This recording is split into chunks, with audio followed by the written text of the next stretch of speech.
Hi everyone, how are you all doing? Nice to see you for your live today.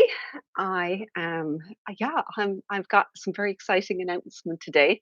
Anyone who has on our newsletter or who has popped in here, who's been kind of watching what's happening on social, will probably have a little inkling what I'm going to talk about today. Right, right. I'm guessing you probably know. But yes, this is one of my favorite times of year. It's always really exciting because drum roll, we're getting ready to launch our mystery shawl knit along. And it's a lot of fun because it is literally a surprise, a complete surprise for everybody, with the result, except for me, obviously. I know what it looks like. But it means that we get to talk about the shapes, the colors, what I'm thinking about in terms of the interaction and all the rest. If you've participated in one of our mystery shawl knit alongs before, because we do it we launch it every January and we get started every February, let me know what you liked about it, what you'd like a little bit more of. Just pop them up in the comments there. And also just let me know where you're coming from today and what's going on with you. We've got some cold Newfoundland going there, and we've someone in Utah from Monica. We are a little bit warmer here today. We had a very cold weather the last time I was talking with you. We were, yeah, it was well below freezing, very strange for Ireland. But today we're back to outside the window. It's wet, it's mild, it's kind of icky. So everything is permeated with a little bit of dampness. We got Oregon. Liz, you love the mystery knit along last year. Excellent. I'm going to show you, I'm not going to show you each individual one, but Laura has put a very nice stack of knit alongs from the last few years here. So I turn you from each side to give you an idea of some of the colors that we've picked before, some of the shapes. There's been different shapes. Some of them been triangles, some of them been long and narrow, some of them have been semicircular. So the shape kind of varies a little each year. Sometimes it's when I start off, it might be a stitch pattern I started off with, and I'm like, what shape will that look best in? And it lends itself to a particular shape. Other times it might be how I want to wear it, and certain shapes are easier to wear in certain ways than others. And that's a little bit like this year, because I'm leaning this year towards I've got kind of it's a longer and not quite as wide shawl is the best way to put it. Got a little bit of biasing going on, but I find that that's a really wearable shape. So that's why we're leaning in that direction for this particular one. I'm looking over here. Cindy's from Oregon popping in. Caledonia Sewing. You're excited about the knit along.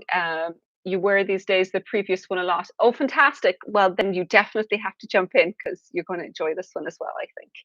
Hi, Christina from Southern California. We've got Glenda from Edinburgh. Oh, you'd forgotten the name. Yes, Campo Nights. Campo Nights shawl was the one from last year. And a quilted feather was before that. And we're trying to remember. I had, oh yeah, the ones I've got up here. I've got a brain. I know the Ice Cloud was a couple of years before. It got last year. Somebody can jump in and remind me of the name. Or 3 years ago. I cannot for the life of me remember the name, but it'll come back to me. I'm fairly sure.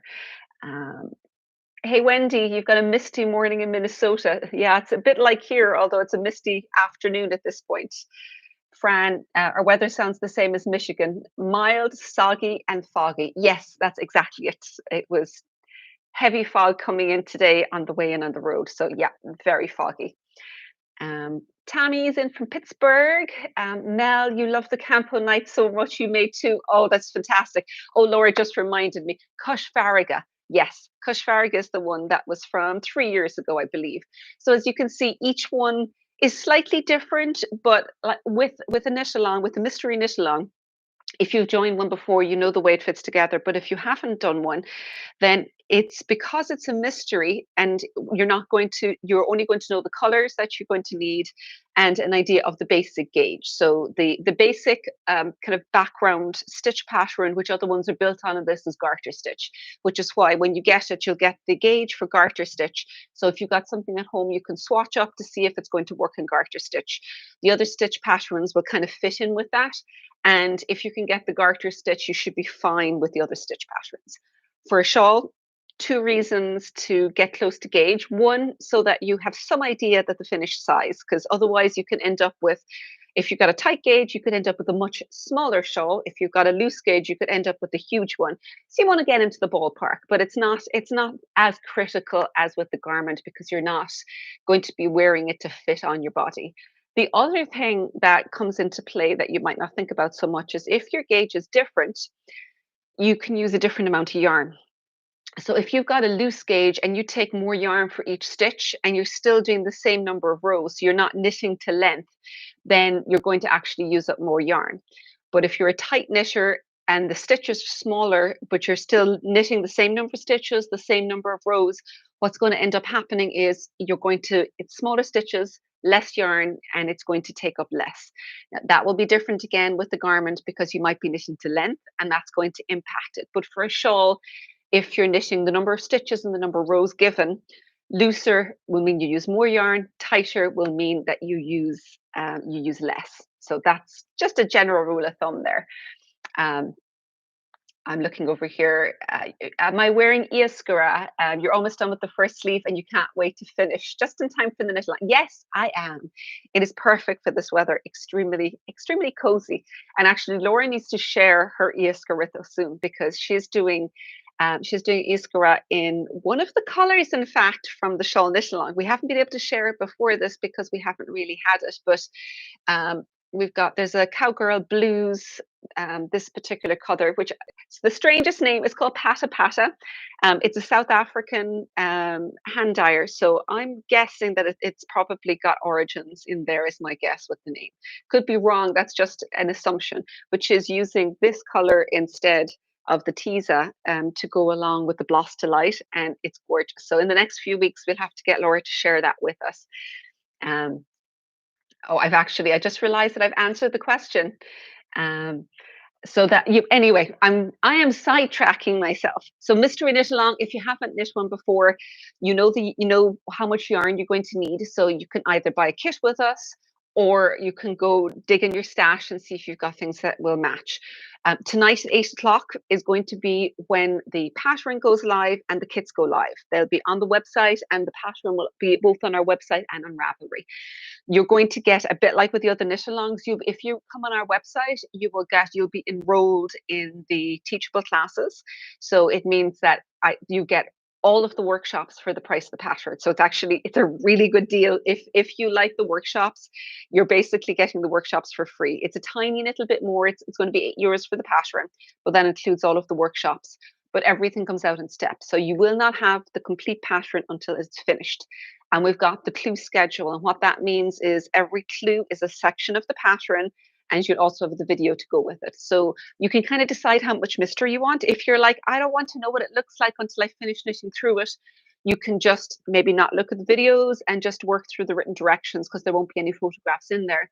But if you don't want too much of a mystery and you want to see what each section looks like as we go through, then you can just kind of take a look at the videos and see what it looks like as I'm knitting it through. So do bear that in mind as we're knitting through, when you're putting up photos, either in social media or also on our actual forum. If you don't want any teasers or any surprises, keep away from those sections. I would encourage people to even download the mystery knit along image, so that if you're putting it up on Ravelry on social media, maybe putting that as the first one, so that if people want to see the pictures, they can swipe through. But it allows people who do want to keep a little bit of a mystery to have the mystery still there. And then every time the new clue comes out, I'll update the PDF, and the new one will be put in at the bottom. So you don't have to print all of the rest of it, but you will have one PDF with everything in it. So it might be if clue one is an extra 2 pages, just print those 2 pages, and then one more page for two and another page for three. So that's basically kind of how I set it up so that you can have everything in one PDF, but you don't have to print the whole thing out. As always, we're going to go ahead and have little prizes, spot prizes along the way. So at the end of clue one, about a week later, we will have, when you put things up in Knub, in the finished objects, there'll be a particular thread where you post up your images when you're finished with that particular clue. And on the date, I'll pull the prize and I'll give a self-published pattern to the winner. So that'll be for clue one and clue two. Clue three is our big prize because it's going to be the finished shawl, and we'll pick. It's always a raffle. It's just you get your image up. We're not judging. Is this the best photo? Is this the best photo? It's just put your image up, and it is a raffle. So it's open to everybody, regardless of your ability to take a photograph. We're just asking that you finish your knitting, and then pick a prize for the raffle. And generally, we have yarn and a few little goodies. When it gets closer to it, Laura will put into selection together and we'll put a photograph up so you can see what that prize is. But it's a little different each time, but it's always something very special, we promise. Um, I'm looking over here. Wendy said there's an African song that is pata pata in the chorus. I bet you that's it. And that would be my guess that that's probably where it comes from. Um, none of us can wait to see Laura's finished sweater. We'll just have to keep saying that to her to give her a big push along to get it finished and to come in and show it to us. What I saw so far looks really nice, though, that's for sure. So that's how our knit along works. I have done, if you want to come back to view this afterwards, or if you want to see a little bit more about the yarn colors kind of up close, I have done another video on yarn picks, but I am also going to go through with some of these here now. If you want to see anything more in detail, or if I'm going to put some of the combinations together, but not all, because there is 17 combination options. So I'm going to give you a basic overview of how we put them together, the decisions we made, and then the actual individual combinations. I'll go through some, but it will not be extensive because 17 is a lot to get through. We didn't actually mean to put quite so many together, but the fun part about this is, like, Laura will probably echo this, what I'm saying. The yarn started coming in, the samples from the different yarn suppliers. So we've got ones from Fiber Spates, we've got ones from Cowgirl Blues, we have some Life of the Long Grass. We've got some from Manos del Uruguay, their Capri Through. So we have a big velvet sofa downstairs, and we had all of the yarns, literally everything piled up. We're like, okay, here are all of our 4-plies, here are all our fuzz. What one will go with this? And we're like, oh, this looks with it. Oh, but this looks nice too. And this one. And suddenly we ended up with kit proliferation because we didn't want to take some of those really, really pretty options away from you. So in terms of the yarns on the website, some of them are yarns that we had, and the rest were a yarn that we started with, but we didn't have all the colors. So the base of it is Vivacious 4-ply, which is 100% merino superwash, and it's hand dyed in Peru. It's got, I've just pulled up one of the colors here. So this is the Pebble Beach one, the Fiber Spates Vivacious 4-ply. And that as a base works very well. And then what I ended up working with was 2 different colors of Caprito, which is a fluffy mohair. I was going to say silk. This one isn't silk. It is polyamide with the mohair. But the other options we've got would have mohair and silk. But that one I use, these are of 25 grams. So I ended up using 2 different colors and alternating it going out through the actual pattern. But I've written the pattern so that you're able to, if you end up with a single 50-gram skein like this, one of them will do. So what you will end up doing then, anywhere it says C1 and C2, you'll just always use that alternate contrast color, and the pattern will still work with just that single color. It's one of the reasons someone was asking earlier on, because what we've mainly done is the 4-ply base is a semi-solid. So there's a little bit of variegation in it, but it's not highly variegated because it's hand dyed, which naturally gives variegation, but it's fairly single color. Semi-solid is usually how that would be described. And then the other one, there's a lot more colors going on generally in the fluff. Now, if there isn't a lot of colors going on, like this particular option, these two capriccia, which is primrose and marble, those two are relatively when you're knitting them, because the strands, when you hold them here, you can see there's a color difference between them. But when you're actually knitting them up on the very tiny strand, they look relatively close together. So with this one, what I'm basically doing when I'm alternating those, it's like I'm creating a variegation. Whereas if you've got something like this, the cowgirl blue one, this is their Stop in the Name of Love, which we kind of all love. This one, there's a lot of different colors happening with this. And in that case, that acts perfectly well as two different colors. You just work them together. It'll be the same thing if you haven't done Mystery Knit Along before. I'll also give different options. So I've tried to, when you break it down with each section, if you're like, I want to make this longer, I'll give suggestions as to how you could go ahead and do that and still be able to continue on with the pattern when you go further forward, or maybe if to make it a little bit wider. So it'll be a lot of it'll be about modifying and making the shawl the shape you want it to be, and give you an idea of the further impact that there will be for that. Um, I'm looking at the questions here.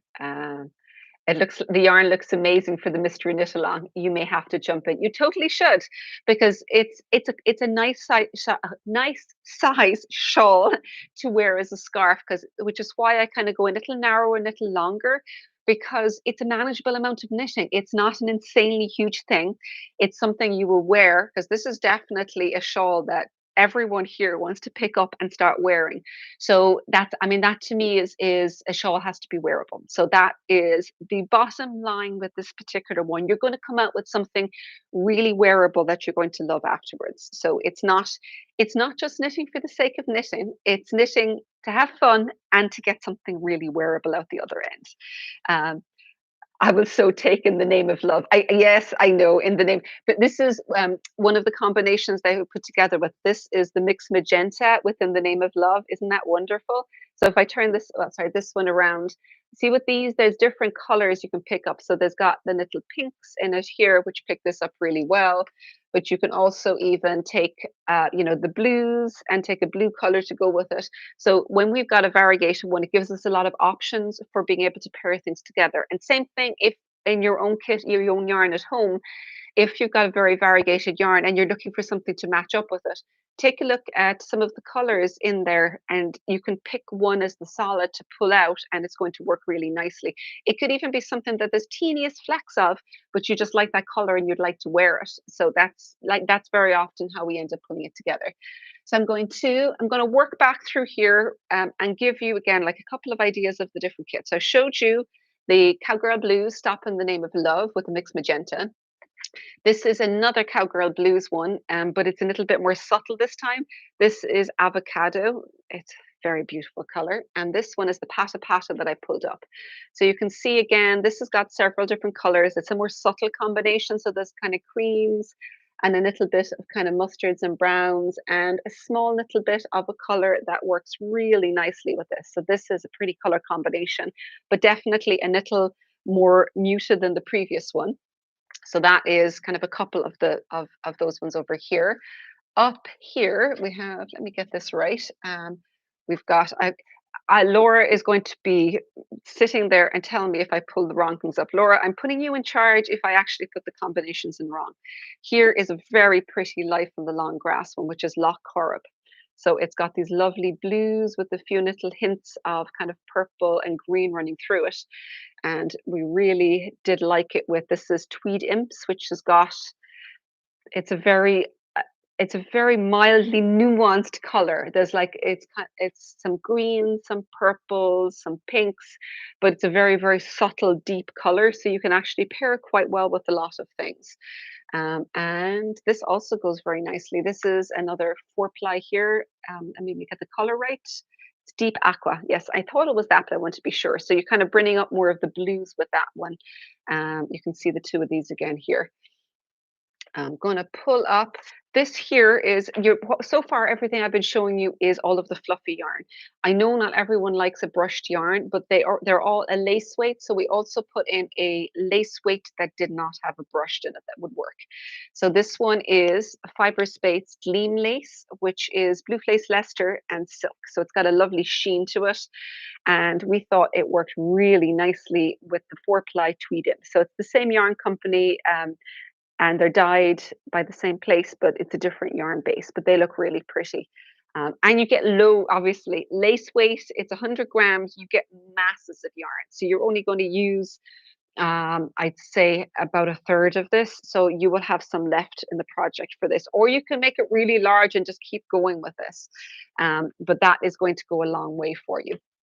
So that is the non-superwash one. And the other one that we actually thought we put together is, if you wanted a bit more contrast, this is the again the deep aqua with a let me get the color right. This is sea glass. The sea glass in gleam lace, non-fluff. I should just keep telling non-fluff would be much safer. I showed you this caprito one, and this is another very pretty combination over here. I think this was Nadia's favorite. So you've got, this is another tweed imps again here, but this time it's the caprito, and it gives us the option of having two colors. So you've got this lovely this is butternut, I believe, and let me get the color of this one right. This is autumn. So butternut and autumn with tweed imps.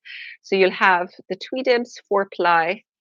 And then you have these two that would be alternating through. Sometimes you'll have one of these worked, sometimes you'll have this worked with this, other times it'll be the two of those together. So think of this going up through some stripes of this, some stripes of this, and sometimes these two striped in. So that's why you can kind of have fun with putting in two colors like this as well. But those are just a very different, interesting combination of colors. We've also got, I'm going to pull some of these out here. There's a few, I'm going to get the combinations wrong here, but this is Harache and our sea salt. So the Harache these are both caprito. You can see that this has got a little bit more stripes going on. So you get a little bit of striping going on this, whereas this is a bit more subtle. Two of these together, striping with this is this one, and turn it around this way, is your Pebble Beach. So these two again, 50 grams each of these, 100 of that. And I am just throwing colors at you now, but another one here, which is subtle but really beautiful. It's our Life in the Long Grass pressed flowers. Can you see it's got little purples and pinks? And that looks so glorious with the denim. Look at that combination. That's more subtle again, but just it's got a nice bit of contrast between the two, so you'll really be able to see all of the stitch patterns going on in that. And I've got one final one up here, because I think this way, why I might have not shown all of the interconnections, I have shown all of the yarns, and I've also shown all of the yarn bases, which is most important. So here we've got our 4-ply, which is this is the sea glass, if I remember correctly. Look at me remembering the names, with Tisa and aquamarine. So this is going to be your base, and these are the two caprito. Again, sometimes this stripe, sometimes you'll have this stripe, and sometimes it'll be these two striped together. But this is going to be, if you kind of are in the greeny family, this is going to be something that you should really like, I think. But if any of you want to see any more of these colors, or if I kind of zipped past it too quickly, just give me a shout. If you are new to Knitalongs or Mystery Knitalongs and you want to know a little bit more details, either pop up a question here or pop up a question afterwards in the comments, and I will jump in and answer it. We've also got a page on the website, just a general Knitalong page with an FAQ at the bottom telling you how you can, just how it generally runs and the questions being asked. The main place for chat is always going to be our Knit Hub. We've got, do you know what I just realized I didn't do? I never told you the name of the shawl. It's called Green Clock, G or IAN, which is sun in Irish, and clock, Chloch, with a stone. So sunstone. So it's the name of a stone. If I remember correctly, I think it's sandstone. It might be quartz. I need to double check that. But it's a sunstone. Green clock is the name of the shawl.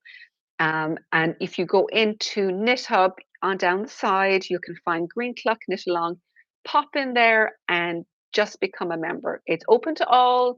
Even if you're thinking about knitting the shawl or you're curious about what's going on, you can just jump in there and enroll in that for free, and to just see what the chat's about.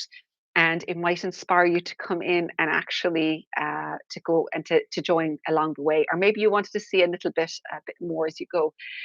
Mel, how are you going to choose? They're all so gorgeous. That's how we felt when we were putting them together, which is why we have so many. We could not choose. So we just kind of kept adding on a little bit more. And we love to give you options. I mean, basically, we're like, we want to give you lots of options so that whether you want fluffy yarn for the contrast or you want non fluffy, it's there. Whether you want a huge variation in color or you want really subtle, it's there. You want brights, you want subtles. We got a little bit of everything because no two knitters are the same, as you know. So we just, rather than pre-deciding, we're basically going to just open it up to you and let you figure out what you want to do. Um, Will the yarns be held together on the pattern, the lace and floor ply? Nope, they won't. They will be alternating. So what you'll be having is, the reason they're two different weights is I wanted the lace one to be knit a little bit more loosely, so those sections kind of have a more open or translucent effect, which is why there's lace combined with the four ply. So you're using the same needle size for both. But obviously the lace is going to be knit a lot more loosely with it. And generally speaking, it's a kind of a slightly more open stitch patterns with that as well. But you're never going to be holding it together. One of the things I can probably hint at in terms of the feel of it, because you've got some of it knit in lace weight, when you lift it up, the whole thing feels as light as air. It's got a very, very light, airy, open feel to it. So it's a very lightweight shawl is the best way to put it. But yeah, as we go along, if you've got questions about modifications or things, if you are curious about what colors you want to put together, or you've got two that you'd like to some options on, or some views from other knitters, pop them up on Knit Hub, and you can make sure to, and you'll see everything. Everyone can actually put their opinion down. You may get more opinions than you want. Um, but if you want to get some different thoughts from people, it's a great place to do it. If you are not signed up to my newsletter already, make sure you go and do it right this second, because you'll be the first to hear this evening when it comes out. So because we have so many yarn kits, like obviously we do have a good amount of yarn, but it's possible some of them may sell out faster than others. Laura will be on the job tomorrow morning, and anything that sells out quickly, we will reorder immediately. All of our suppliers have the yarns in stock, so we'll be able to get them all very quickly. So within a couple of days, by midweek or to the end of next week, we'll have them in. We could ship them out. The knit along doesn't start until the end. Or the actual cast on doesn't begin until later in February, which means you still have plenty of time to get it. But I would suggest that if there's something that you just absolutely adore, get it sooner rather than later. We will be getting them in, but it'll take a couple of more days and so on. But we're going to make sure that everything is reorderable and there's time to get it, because we've got a longer start date. But we try our best to actually preempt what people are going to like, but it's always going to come for our own view. It's like, well, we love this, so maybe everyone else will. And sometimes they do, and other times there's particular options that take us totally by surprise. And in the next live, I can tell you what options went flying out the door, and what options kind of surprised us, that we thought that this is like our favorite, but nothing happened. So we'll see. It's kind of like it's kind of wait and see what's going to be of interest to all of you. The gauge, should you make it in the four ply or the lace with four ply? Because the four ply is kind of, I think of it as the base of the shawl, and then the lace is going to be, it'll be smaller sections as you go through most of it. So the gauge is going to be dominated by the four ply. So it's going to be the four ply is what you're going to want to get a gauge in. And again, it's the block gauge, so you're going to want to open it up, gonna get it wet blocked, pin it out to get the gauge, then take it off the pins, let it spring back down so that you actually get the gauge after it's sprung back, rather than when it's actually pinned out and blocked, because that tends to be a bit more stretched out. If it's really off, it's going to cause actual problems with the sizing of the shawl. If it's fairly close, then you should be good to go. It's not terribly critical. It's just, it might give you an idea of, if you know you need to, if you generally are a tight knitter, you're probably going to go up a needle size, or vice versa if you're a loose knitter. I did find that I ended up knitting most of it, I think, with wooden needles, which tends to loosen my gauge as well, because I find things stick on it. But I found it quite comfortable because things didn't slip off. And I was also traveling, so I'll often use wooden needles because it's easier to travel. But you can try, I would suggest, particularly when you're knitting more loosely, it's a very good idea to try both metal and a wooden or a bamboo needles, because they feel really different knitting with it. So it's well worth seeing which feels most comfortable, which puts less strain on your hands, which gives you close to the gauge, because it will feel different. Do you have to use 4-ply, or would DK be okay? It's going to give you a much heavier shawl if you use DK. You could, but it will look very different. I wouldn't use the lace weight with that. You might, and make sure you still have the yardage. So if you wanted a heavier and possibly and probably a larger shawl, you could switch to DK for the main one, and perhaps go to 4-ply instead of lace weight for the contrast ones. You still have a little bit of difference, um, but it's going to give you a pretty different shawl. We've got the gate. Just looking through with the kits, 4-ply and 50 grams of lace. Yes, exactly, that's right.